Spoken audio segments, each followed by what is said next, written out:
I'm Natalie, 32 years old, and for the third year running, my family forgot my birthday. 10 years of dedication to our family consulting business, and all I got was invisibility. My mother loves to say, "We gave you everything, but they've given me nothing that actually matters." Not recognition, not respect, certainly not love. Just hand-me-downs and afterthoughts they call gifts. If you've ever been invisible to the people who should see you most, you'll understand why I did what I did next. Before I dive into my story, I'd love to know where you're watching from today. Drop your location in the comments, hit that like button if you've ever felt overlooked by family, and subscribe to catch more stories about standing up for yourself. Now, let me take you back to where it all began. The Hartwell Consulting Firm has been our family's pride for 25 years. My father, Robert, founded it with nothing but determination and a business degree. He loves telling that story at industry events, champagne in hand, my mother Eleanor nodding along with practiced admiration. She manages client relations and social connections, turning country club memberships into million-dollar contracts with a charm that never seems to extend to her middle child. My brother Thomas, 36, holds the COO position and has been groomed as the heir apparent since he could tie a Windsor knot. My sister Vanessa, 34, heads marketing and public relations with a flair for self-promotion that rivals her talent for actual marketing.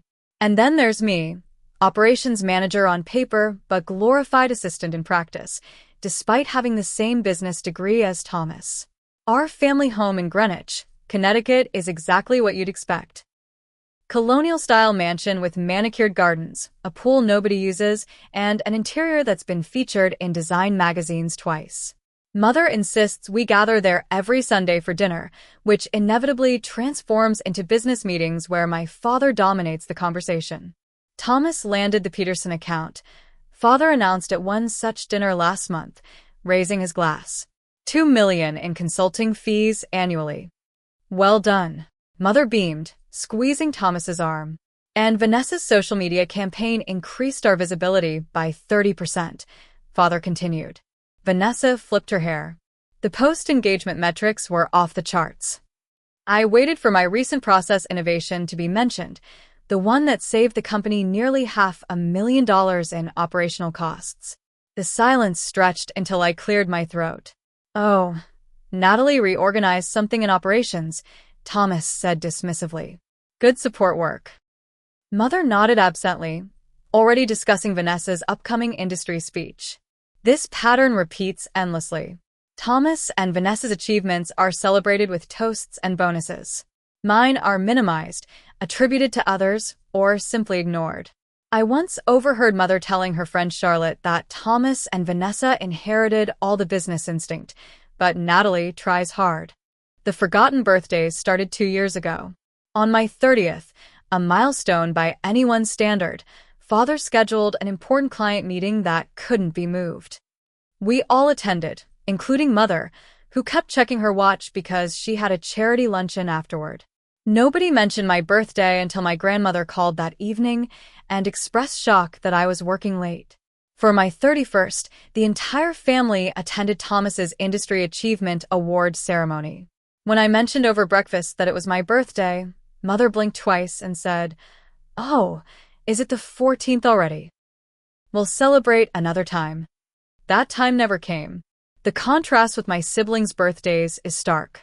For Vanessa's 34th birthday last month, Mother organized a surprise party at Le Bernardin with 60 guests, a custom cake from a celebrity baker, and a professional photographer. The event cost more than my annual bonus. Father gave Vanessa diamond earrings. Thomas presented her with first-class tickets to Paris. I gave her a carefully selected collection of vintage marketing books she'd mentioned wanting, which she barely glanced at before setting aside. I never forget their special days. For Father's birthday, I researched and found a rare first-edition business book he'd mentioned once in passing. For Mother, I arranged a private viewing at her favorite jewelry designer. For Thomas, I organized a weekend fishing trip with his college friends he'd lost touch with. For Vanessa, those vintage books and a custom portfolio of her press mentions bound in Italian leather. My contributions to Hartwell Consulting go similarly unnoticed. 3 years ago, I created an operations system that streamlined our project management and saved the company over $500,000 annually. Thomas presented it at the industry conference, never mentioning my name. I've built relationships with 3 key clients who specifically request me for their projects, something my parents attribute to the clients being comfortable with someone less intimidating. I regularly work overtime to fix mistakes my siblings make, but never mention, like when Thomas nearly lost the Richards account by missing 3 deadlines in a row. I stepped in, worked through 2 weekends, and delivered everything on time. At the celebratory dinner, Father praised Thomas for pulling it off despite challenges. Most recently, I secured the Wilson account after Thomas had written them off as impossible to please. I researched their business thoroughly, created a tailored proposal, and won them over during a 3-hour lunch. When I returned to the office, triumphant, Thomas was already telling Father how he'd laid the groundwork and let Natalie handle the details. Then there are the gifts. My family has a habit of passing their unwanted items to me under the guise of generosity. Father gave me his old laptop when the company upgraded, complete with coffee stains on the keyboard and a battery that needed replacing. Mother regularly purges her closet of last season's designer clothes, handing me bags of items that don't fit her aesthetic anymore. "Valentino, darling," she'll say, as if I should be grateful for a blouse with a wine stain she couldn't remove. Vanessa offloaded her apartment furniture to me when she redecorated, neglecting to mention the wobbly leg on the coffee table or the mysterious odor in the upholstery that no amount of cleaning could remove. Thomas gives me his sports tickets when he can't attend, always last minute, usually for teams I don't follow. Christmas gifts are afterthoughts. Company promotional items with the Hartwell logo. Gift cards to restaurants near their homes, not mine. Once, a self-help book called Finding Your Confidence from Thomas with a bargain sticker still attached. All this sets the stage for my 32nd birthday, the day everything changed. I woke up on the morning of my 32nd birthday with stubborn hope blooming despite experience.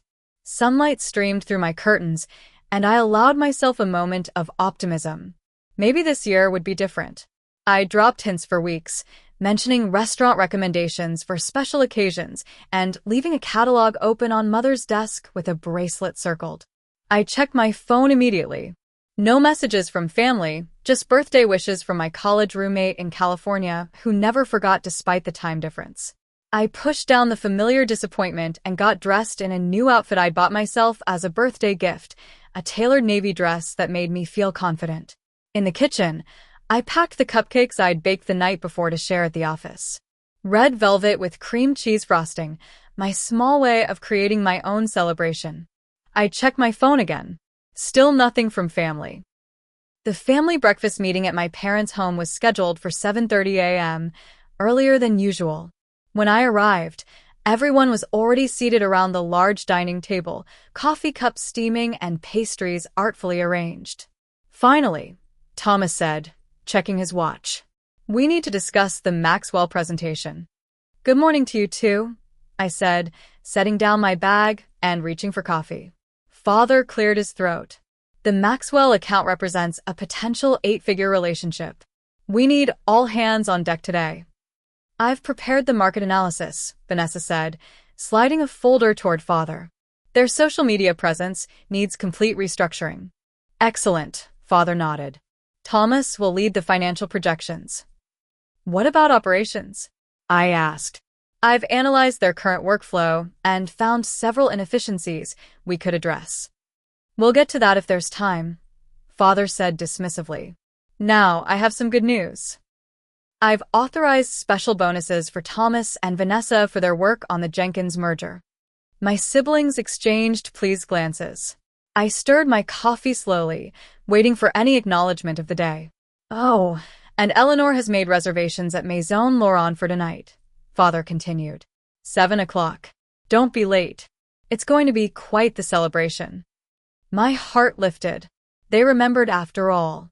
But then Mother added, "I requested the private room overlooking the garden. Perfect for discussing the Maxwell strategy after our presentation." The champagne is already ordered, she continued. Nothing but the best for our potential biggest client of the year.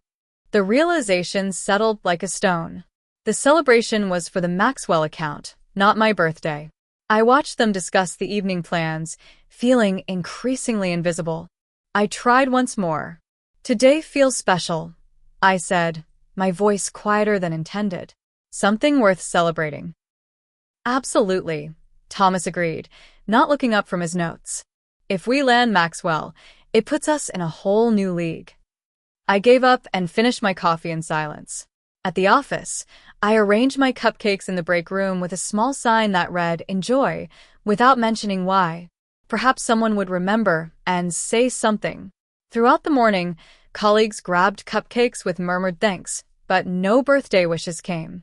Around noon, Olivia from accounting approached my desk. "These cupcakes are amazing, Natalie. What's the occasion?" I felt my cheeks warm. "It's my birthday, actually." Her eyes widened. "Oh, happy birthday." I had no idea. "It's fine," I said quickly. "I didn't announce it or anything." "But your family must have something special planned, right?" she asked. Before I could answer, my phone buzzed with a text from my friend Zoe. "Happy birthday. Dinner tonight to celebrate." I texted back. "Family dinner. Rain check." Zoe. "They remembered this year?" Progress. I didn't have the heart to correct her. Just then, Thomas appeared at my desk, dropping a thick folder beside my keyboard. "Need this analyzed before the Maxwell meeting at 4, he said. "Full operational breakdown, cost projections, implementation timeline." I was about to take lunch, I replied. "This can't wait," he said, already walking away. "The family's heading out to prep with the presentation team. We'll see you at 4. I watched them all leave together, chatting animatedly. No one asked if I wanted to join. No one mentioned lunch plans might interfere with my birthday. No one remembered at all. I worked straight through lunch, analyzing the documents, finding errors in Thomas's projections, and correcting them without comment. I polished the presentation, added detailed operational insights, and emailed everything to the team by 3:30. Thomas replied with a single word: "Received." By evening, I was exhausted and emotionally drained, but I changed into a cocktail dress for dinner at Maison Laurent, one of the most exclusive restaurants in the city. The maitre d' greeted our family by name, escorting us to the private garden room where candles flickered on elegantly set tables. "The Hartwell party," he announced with a flourish. "Our most distinguished guests this evening." Father ordered champagne immediately, and Mother discussed the menu with the sommelier. Thomas and Vanessa debated which appetizers to share, while I studied the menu silently, trying to enjoy at least the excellent food on my birthday. When the champagne arrived, Father stood for a toast. To Hartwell Consulting's continued success. To Thomas, whose financial acumen keeps us profitable. To Vanessa, whose marketing genius keeps us visible. To Eleanor, whose social connections keep us relevant. And to our potential new client, Maxwell Industries. 4 crystal glasses clinked together. Mine remained untouched as I waited for the addendum that never came. The moment stretched, and finally I raised my glass alone. "And to my 32nd birthday," I said quietly. The table fell silent. Mother's perfectly manicured hand froze midair. Father's expression shifted from confusion to realization. "Oh," Mother said after an awkward pause. "Is that today? We've been so busy with Maxwell." "Well, happy birthday then," Thomas chuckled, raising his glass casually. "This dinner can be your gift. The foie gras here is excellent." Vanessa at least had the grace to look slightly embarrassed. I completely lost track of the date with everything going on. Father checked his watch and smoothly changed the subject. "Let's discuss tomorrow's agenda. I want to review the final presentation points before the meeting." The waiter approached with a dessert topped with a single candle. "For Hartwell Consulting's success," he announced, placing it in the center of the table. "Not for my birthday. For the business." I declined the ride home, claiming I needed some air. It had started raining, but I walked anyway, each cold raindrop matching the tears I refused to shed. Halfway home, I checked social media and saw Vanessa had already posted photos from dinner. Successful strategy session with the Hartwell team.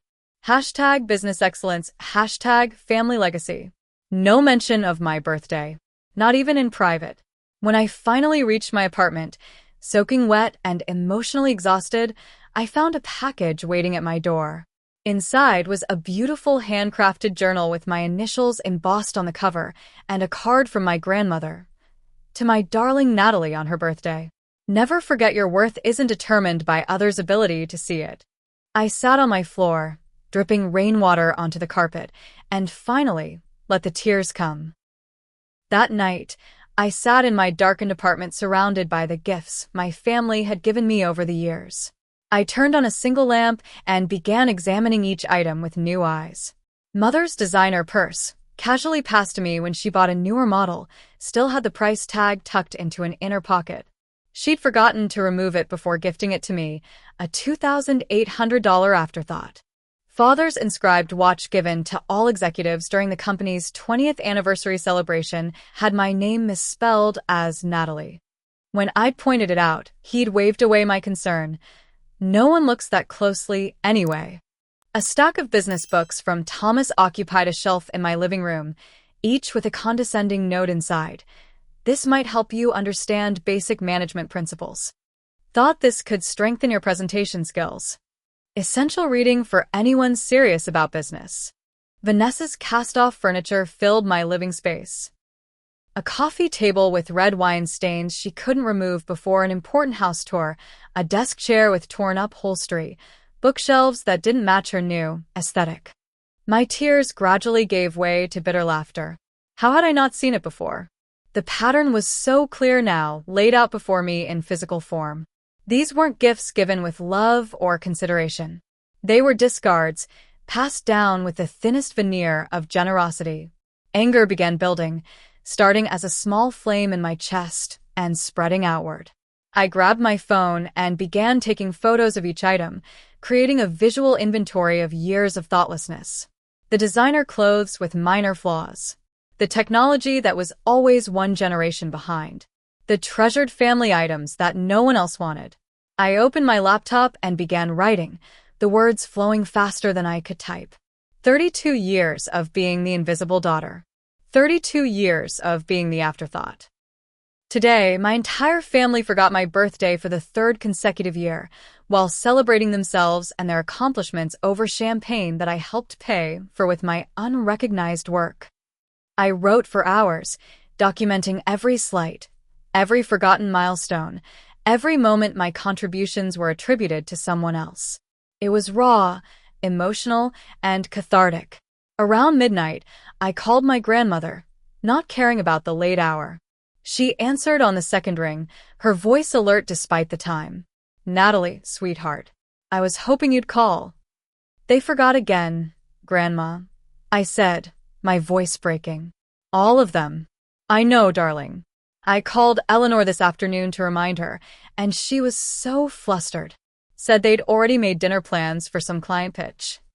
She knew, and still didn't say anything at dinner? Fresh hurt bloomed. "Your mother has always struggled with admitting her mistakes," Grandmother said gently. "And Robert, well, he takes after his father." "What do you mean?" Grandmother sighed. "There's a pattern in the family, Natalie. Your grandfather was the same way with your father's brother, Michael. Always overlooked, always in the shadow. It's why Michael moved to Australia and rarely visits." "I have an uncle in Australia?" I asked, shocked. "Robert doesn't like to discuss it. The family business was always meant for him, never Michael. Just like it's being positioned for Thomas, not you." This revelation stunned me. An entire family history I knew nothing about, patterns repeating across generations. What happened to Uncle Michael? He built his own life, his own business. He's quite successful now. Happier, too, from what I gather. Sometimes the greatest gift is being freed from expectations that were never meant for you. Her words settled around me like a blanket. "Thank you for remembering my birthday, Grandma. Your gift is perfect. You've always been my special girl, Natalie. So much like me at your age. Too smart for people to be comfortable, too observant to be easily managed. After we hung up, sleep eluded me. I moved to my home office and began reviewing personal files I'd kept over the years.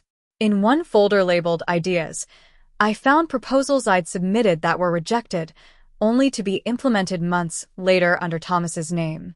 In another, saved emails showing clear instances where my contributions had been claimed by my siblings. I created a spreadsheet calculating the actual value of my work versus my compensation. The numbers were startling. Based on industry standards and the revenue from clients I'd personally secured or maintained, I was being paid roughly 60% of my market value. Another column showed clients who specifically requested to work with me: Jacqueline Winters at Winter Media Group, Derek Montgomery at Montgomery Financial, Stephen Phillips at Phillips Technology. All significant accounts, all relationships I'd cultivated personally. As dawn broke over the city, clarity emerged from my emotional fog. I created another spreadsheet, this one cataloging all the gifts I'd received from my family with their approximate market values. Designer clothes, electronics, furniture, books. Even the car I drove, a 3-year-old BMW my father had used for 2 years before deciding he wanted the newer model. I then researched competing consulting firms and identified market gaps where a boutique operation might thrive. I sketched a business plan outline, focusing on personalized service and operational efficiency, my true strengths. My phone buzzed with a text from Mother. Need your help finalizing Maxwell presentation materials by 9 a.m. Make sure all the slides are consistent with company template. No mention of my birthday, not even belatedly. No apology. Just another demand. Something crystallized inside me at that moment. If I was invisible to them, truly invisible, then perhaps it was time to disappear on my terms. Over the next week, I created a methodical inventory of everything my family had given me over the years. Each item was categorized, photographed, and researched for current market value. Designer clothing and accessories went into one pile, electronics into another, furniture and home goods into a third. I was surprised by how many items there were, filling my apartment like physical reminders of each moment I'd been an afterthought. I found myself detaching emotionally from each piece as I processed it. The Burberry coat Mother had given me when she decided the color didn't suit her complexion. The high-end coffee machine Father had replaced in his office because he wanted one with more features. The art pieces Vanessa had decided didn't match her new apartment aesthetic. Thomas's cast-off golf clubs when he upgraded to a premium set. Each item represented a moment when I'd expressed gratitude for something that wasn't really a gift at all, but a disposal dressed as generosity. I created detailed listings for everything, researching comparable items to set fair prices. Then I set up accounts on multiple online platforms and began posting the items for sale. The first thing to sell was Father's gift from 2 years ago, a vintage watch he'd received from a client and immediately passed to me, because he preferred his Rolex. It sold within hours for $850. I stared at the payment confirmation, feeling a strange mixture of vindication and liberation. By the end of the week, I'd sold nearly 30 items, the payments accumulating in a separate bank account I labeled New Life Fund. Designer items went quickly, especially Mother's cast-offs, many still with tags attached. Electronics took longer but commanded good prices with the right descriptions. Even Thomas's business books found buyers, though I had to price them well below retail. While the sales progressed, I began laying groundwork for my real plan. I met with Patricia Henderson, a lawyer specializing in business contracts who wasn't connected to my family's extensive network. "Let me understand," Patricia said, reviewing my employment documents in her downtown office. "You've worked for your family's consulting firm for 10 years, but you've never signed a non-compete agreement." "I've signed annual employment contracts," I explained, "but they're basic salary and benefits documents." She flipped through the pages, her expression growing increasingly surprised. "These are remarkably basic for a consulting firm. No intellectual property clauses, no client non-solicitation provisions, no non-compete." She looked up at me. "Did your siblings sign the same agreements?" "I don't think so. Thomas and Vanessa went through different onboarding. Father always said we'd update my contract eventually. Patricia smiled. Their oversight is your opportunity, Ms. Hartwell.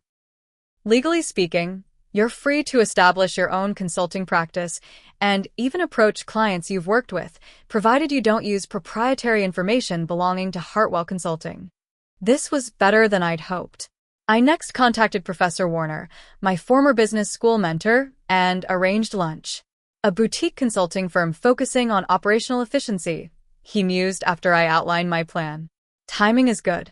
The market's shifting towards specialized services rather than one-stop shops. Is it crazy to compete with my family? I asked. Natalie, your operational systems project was the most innovative work I saw from any student in my 30 years teaching. Your family may have the Hartwell name, but you have the Hartwell talent. He paused. Though I'd suggest not using the family name for your new venture. With growing confidence, I secured a small office space in a different part of town, paid 3 months' rent up front from my growing fund, and began designing business materials. I settled on Efficient Horizons Consulting, with a clean, modern logo that looked nothing like Hartwell's traditional emblem. For the next 3 weeks, I lived a double life. By day, I continued working at Hartwell Consulting, documenting all my processes and client interactions meticulously.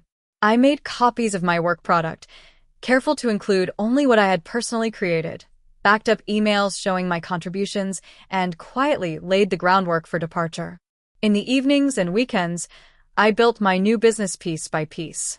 Website development, business registration, bank accounts, professional liability insurance, basic office setup.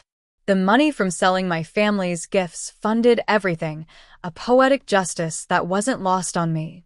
I had several close calls. Thomas almost discovered my business plan when he came to my apartment unannounced, but I managed to close my laptop just in time. Father questioned why I was documenting processes so thoroughly, but I explained it as standardization for quality control. The trickiest part was approaching clients. I started with Jacqueline Winters, who had specifically requested me for the past 3 Winter Media Group projects.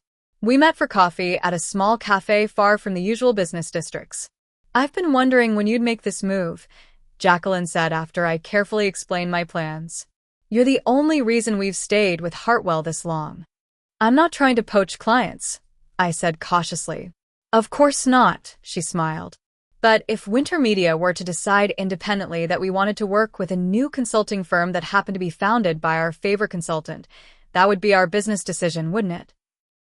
By the end of our meeting, I had a handshake agreement for my first client contract, to be formalized once I officially launched. Similar conversations with Derek Montgomery and Stephen Phillips yielded similar results. Not every client was willing to follow me, but enough expressed interest to make the venture viable.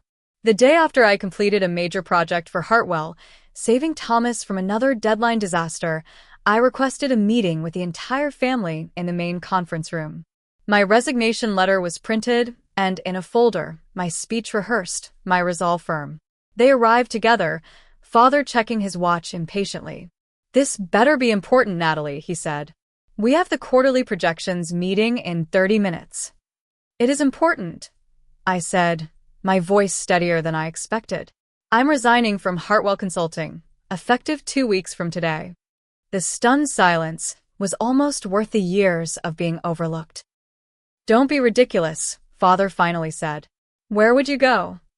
I'm starting my own consulting firm, I replied, sliding copies of my resignation letter across the table. Mother's face paled. You can't possibly be serious. I've never been more serious.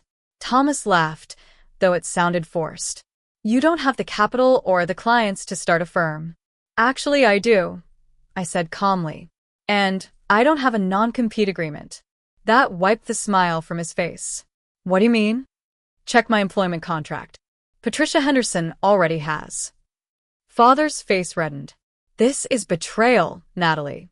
After everything we've given you. Given me? I couldn't help the bitter laugh that escaped. Like my birthday last month that all of you forgot?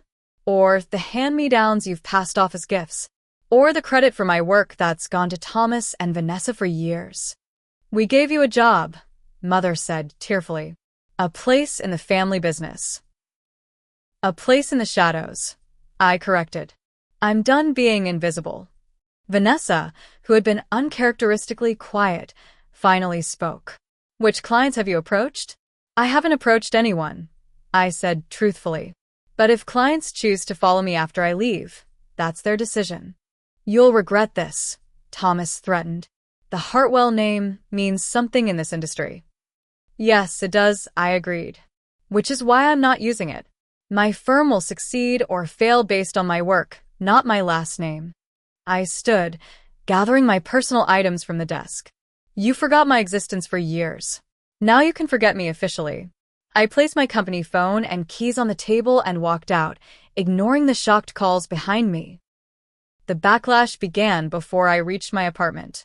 Father called 3 major clients, including Jacqueline Winters, warning them against working with me. Mother reached out to extended family with a story about my nervous breakdown and unfortunate decision to compete against her own family. Thomas threatened legal action for client theft, despite Patricia's assurance that I was on solid legal ground. Vanessa, perhaps most damaging of all, began spreading industry rumors about my betrayal and lack of experience, contacting fellow marketing executives to suggest I was unstable. I hadn't expected unanimous support, but the coordinated attack surprised me. What surprised me more were the allies who emerged in response. Olivia from accounting sent me financial templates I might find useful for my new business.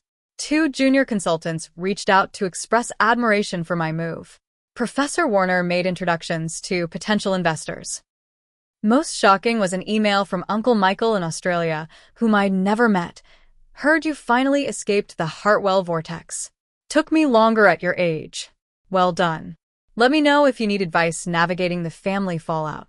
Setting up my business proved more challenging than anticipated. My first office space fell through when the building owner received a call from concerned business associates, questioning my reliability. Technology costs ran higher than budgeted when my prearranged equipment supplier suddenly backed out of our deal. Cash flow became a serious concern as I waited for client contracts to be finalized. The hardest moments came in the quiet evenings. For 10 years, my identity had been intertwined with Hartwell Consulting and my family, however dysfunctional those relationships were. Now, alone in my apartment with half the furniture sold, I questioned my decision during sleepless nights. The approaching holiday season compounded my emotional struggle. Thanksgiving was 2 weeks away, and for the first time, I wouldn't be at the family table. Christmas would follow, another tradition broken. Despite their flaws, they were still my family, and estrangement carried its own pain. My friend Zoe became my emotional lifeline during this period. She appeared at my door one evening with takeout and wine after I'd missed 3 of her calls. You're not disappearing on me too, she announced, marching into my apartment. I'm staying until you eat something and tell me everything. I broke down halfway through the explanation, all my carefully maintained composure crumbling. They're acting like I committed a crime, I sobbed. All I did was decide to value myself when they wouldn't. That is the crime in their eyes, Zoe said wisely. You're challenging the story they've told themselves, that you need them more than they need you. At her insistence, I started seeing Dr. Rachel Bennett, a therapist specializing in family dynamics and business relationships. Our weekly sessions became crucial to processing my grief and anger. What you're experiencing is similar to grief, Dr. Bennett explained. You're mourning the family you wanted them to be, the recognition you deserved but never received. I still love them, I admitted reluctantly in one session. Even after everything. Of course you do, she said. That's what makes this so painful. Love and hurt aren't mutually exclusive. The business challenges and emotional struggles continued, but a key turning point arrived unexpectedly in my 3rd week of independence. Lisa Maxwell, CFO of Maxwell Industries, the very client my family had been pursuing when they forgot my birthday, contacted me directly.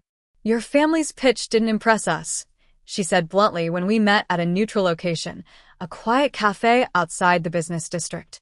Too much flash, not enough substance. But I remember you from the presentation.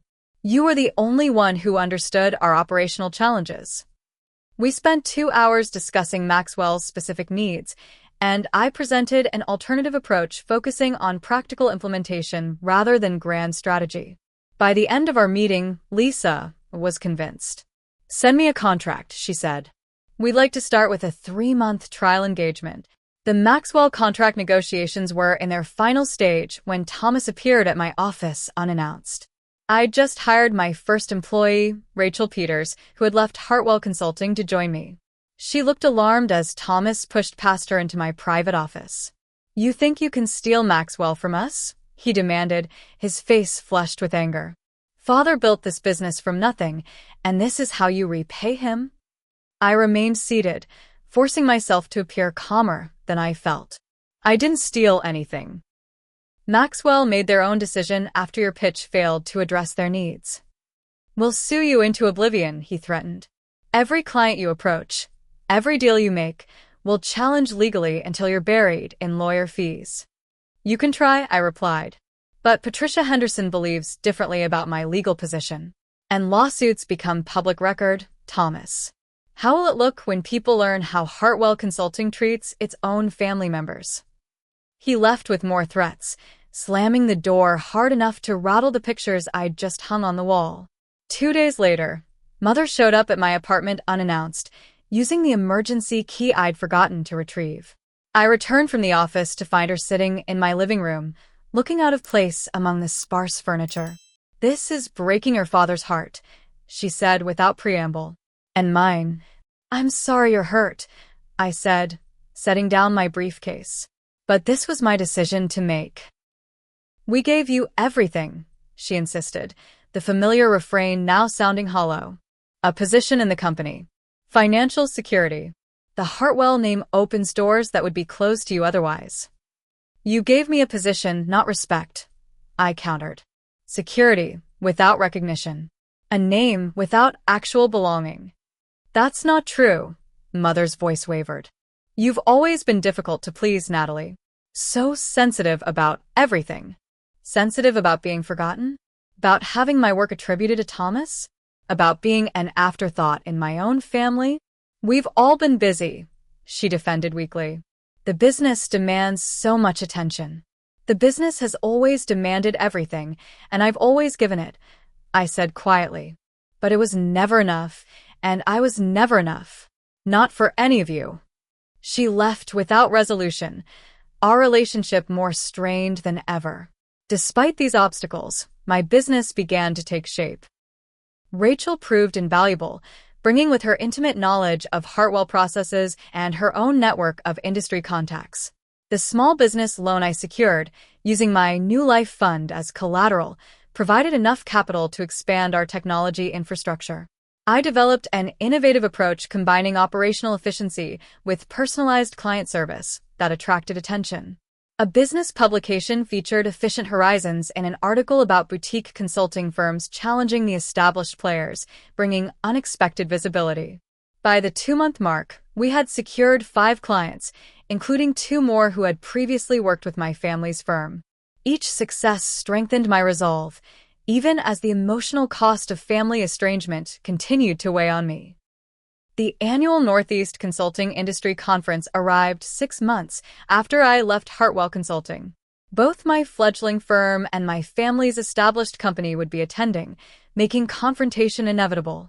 I prepared meticulously, knowing this public setting would be critical for establishing my professional identity separate from the Hartwell name. My booth was modest but strategic, located near the main entrance where foot traffic would be heaviest. My family's display was typically extravagant, 3 times the size of most others, prominently featuring the Hartwell name in custom lighting. "They're compensating for something," joked Rachel as we set up our materials the night before. We'd grown to a team of 5 now, each person bringing unique talents to our boutique operation. "Probably for losing the Maxwell account," added Daniel, our newest hire and technology specialist. I had deliberately avoided my family during the first day of the conference, focusing instead on making connections and explaining our service model to potential clients. Several people approached specifically because they'd heard about my split from Hartwell, curious about the story behind it. "We focus on implementation, not just strategy," I explained repeatedly. Many firms promise transformation but struggle with the actual execution. That's our specialty. By the afternoon of the second day, I had begun to hope we might avoid direct confrontation. Then I saw them approaching, all four Hartwells moving purposefully toward our booth during the busiest hour, when the hall was packed with industry professionals. Father led the group, his expression stern. Mother, Thomas, and Vanessa flanked him, presenting a united front. They stopped directly in front of our display, creating an immediate bubble of attention as nearby attendees sensed the dramatic potential. Natalie, Father acknowledged coldly. I see you're playing at running a business. I straightened my shoulders. Not playing, Father. Running one. Successfully. Mother stepped forward, tears already forming in her perfectly made-up eyes. After everything we gave you, the opportunities, the connections, the training, you took it all and turned against your own family. The gathering crowd shifted uncomfortably at this public display of family drama. I built on what I learned, I replied calmly. Just as you taught me to do. Thomas snorted. You took clients, we developed. Relationships we built. Actually, came a voice from behind them. Natalie was the only Hartwell I ever wanted to work with. Jacqueline Winters stepped through the crowd, her commanding presence parting the onlookers. Winter Media followed the consultant, who actually delivered results, not the family name on the letterhead. Thomas turned red. Our firm has a 30-year track record of excellence. 25, I corrected automatically. And Natalie has a track record of solving problems the rest of you didn't even recognize, added Derek Montgomery, appearing beside Jacqueline. That's why Montgomery Financial switched consultants. More clients materialized from the crowd, forming a protective circle around my booth. The public confrontation my family had initiated was backfiring spectacularly. You never gave me what I needed most, I said, meeting each family member's eyes in turn. Recognition, respect, and love. You gave me discards and called them gifts. You took my contributions and gave others credit. You forgot my birthday 3 years running while celebrating yourselves. The crowd had grown significantly now, conference attendees drawn to the unfolding drama. But I should thank you, I continued, because without that final forgotten birthday, I might never have found the courage to value myself properly. Father opened his mouth to respond when the conference director's voice came over the loudspeaker. Ladies and gentlemen, please join us in the main hall for the annual Innovation Award announcement. The crowd began shifting toward the main hall, but no one in our immediate vicinity moved, too invested in the confrontation's outcome. This isn't over, Father said quietly. Actually, Robert, I think it is, said Lisa Maxwell, appearing at my side. Your firm's proposal to us was rejected because it lacked precisely what Natalie specializes in, practical implementation. The conference director's voice returned. This year's Innovation Award for Operational Excellence goes to Efficient Horizons Consulting for their adaptive implementation system. Stunned silence fell over our group. The adaptive implementation system had been my creation, one that Hartwell Consulting had rejected as too experimental when I'd proposed it 2 years earlier. The crowd erupted in applause, many turning to congratulate me. My team exchanged shocked glances before breaking into cheers. I stood frozen, overwhelmed by the validation. That's my system, I whispered. Yes, Lisa said firmly. Your system. The one you developed, implemented, and now deserve recognition for. My family stood silent, the public relations disaster fully realized. One by one, they retreated, Mother wiping discreet tears, Father rigid with controlled anger, Thomas scowling, and Vanessa lingering just a moment longer, an unreadable expression on her face. I accepted the award with a short, emotional speech acknowledging my team and the clients who had believed in us. The standing ovation was surreal, industry peers recognizing what my family never had. Later that evening, as I sat alone in the hotel bar processing the day's events, Vanessa slid into the seat across from me. She looked tired, the perfect makeup and hair slightly wilted after the long day. Congratulations, she said, surprising me. The award is well-deserved. Thank you, I replied cautiously. I didn't expect to see any of you again today. I told them I needed to clear my head. She signaled for a drink. They're not handling this well. And you are? I'm processing. She studied me. You really did it, Natalie. You walked away and built something successful. I didn't think you would. Because you didn't think I could? Because I didn't think anyone could. She accepted her wine from the server. The family has a gravitational pull. I've thought about leaving 1,000 times, but never had the courage. This admission shocked me. You? But you're the golden child along with Thomas. Vanessa laughed bitterly. Golden children have different cages, but they're cages nonetheless. Do you know how exhausting it is being perfect all the time? One mistake, and father looks at you like you failed the entire family legacy. For the first time, I glimpsed my sister as a complete person, not just my competitor for family approval. Why are you telling me this now? I asked. Because seeing you today winning that award, standing your ground, it made me wonder what I might accomplish if I weren't so afraid of disappointing them. She took a long sip of wine. And maybe I'm jealous. Not of your business, but of your freedom. We talked for 2 hours, really talked, perhaps for the first time in our adult lives. Painful truths were exchanged about family patterns, about the ways we'd both been shaped by our parents' expectations. No easy forgiveness was offered or expected, but a tiny opening appeared for future healing. Coffee sometime? Vanessa suggested, as we prepared to leave. Away from the parents and Thomas. Just us. I'd like that, I said, surprised to find I meant it. 3 months after the conference, Efficient Horizons Consulting had grown to a team of 12, occupying expanded office space in a renovated industrial building. My name on the door still gave me a small thrill each morning when I arrived. The atmosphere inside was deliberately different from Hartwell Consulting's formal rigidity, with collaborative spaces, flexible hours, and a culture that celebrated every team member's contributions. Our client list had expanded to 15 active accounts, with a waiting list developing as word spread about our implementation-focused approach. The industry recognition from the Innovation Award had opened doors previously barred to new firms, especially those led by women under 40. The contrast with Hartwell Consulting's current situation couldn't be ignored.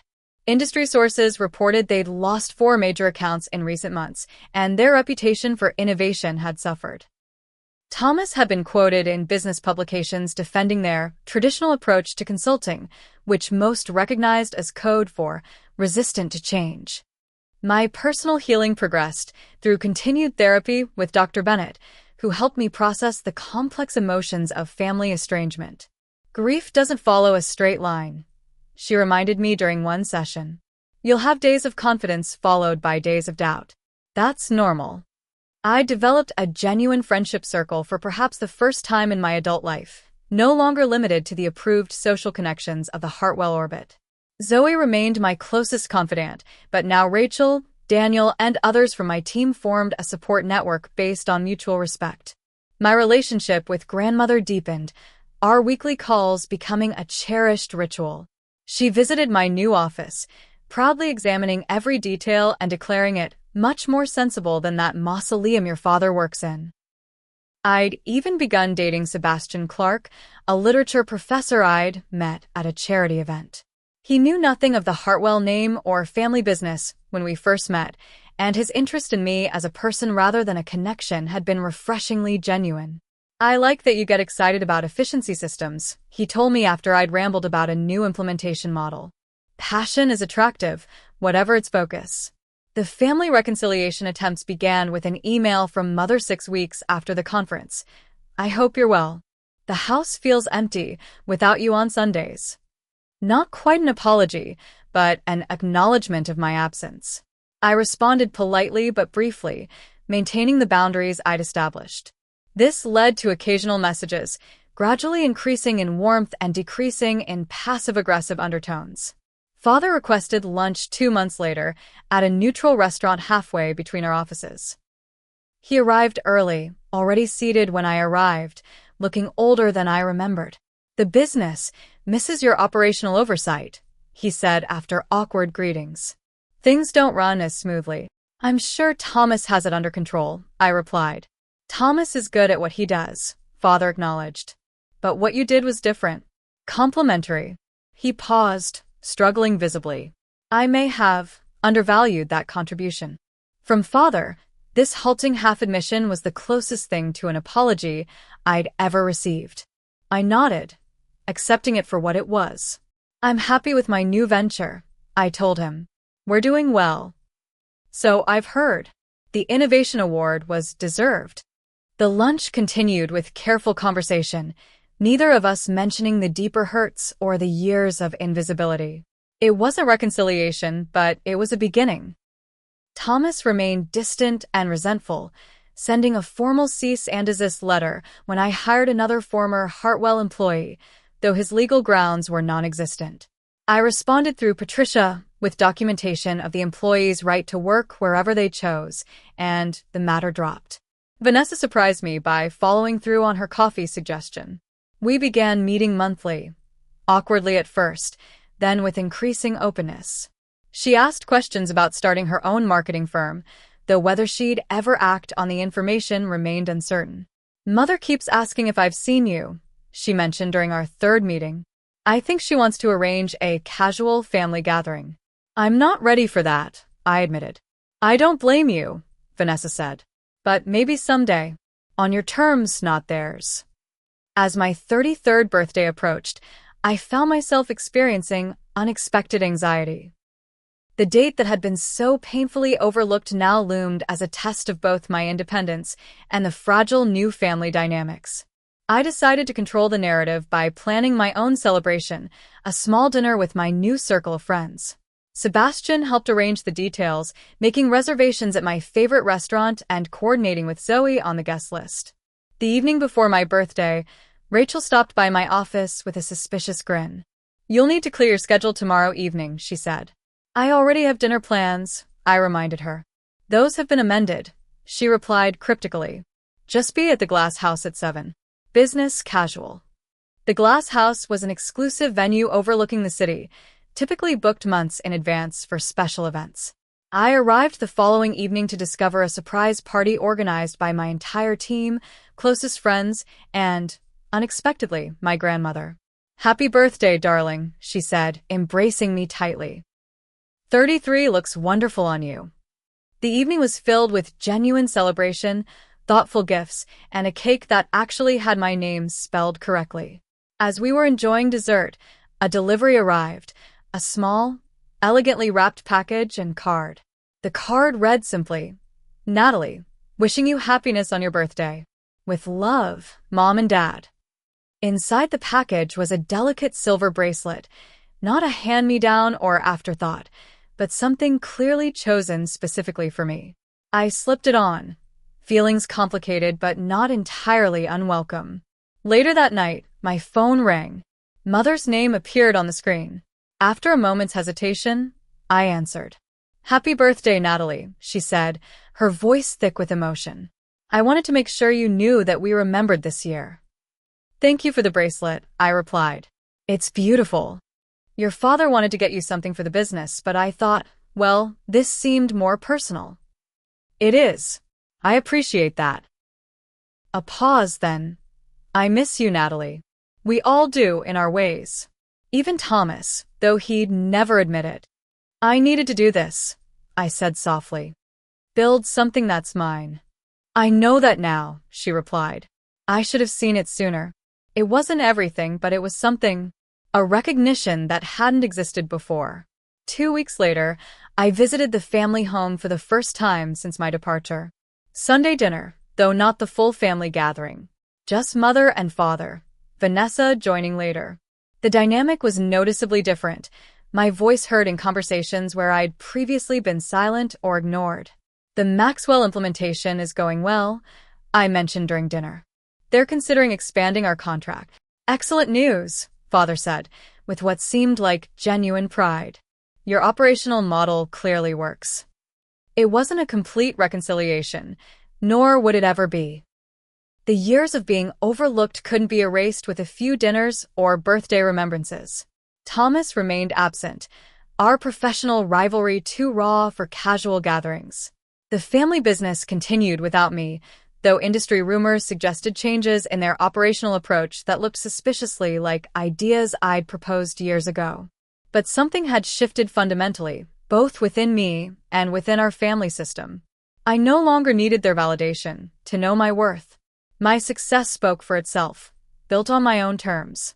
And perhaps, in seeing me clearly for the first time as a separate, successful individual, they were beginning to recognize what they'd overlooked for so long.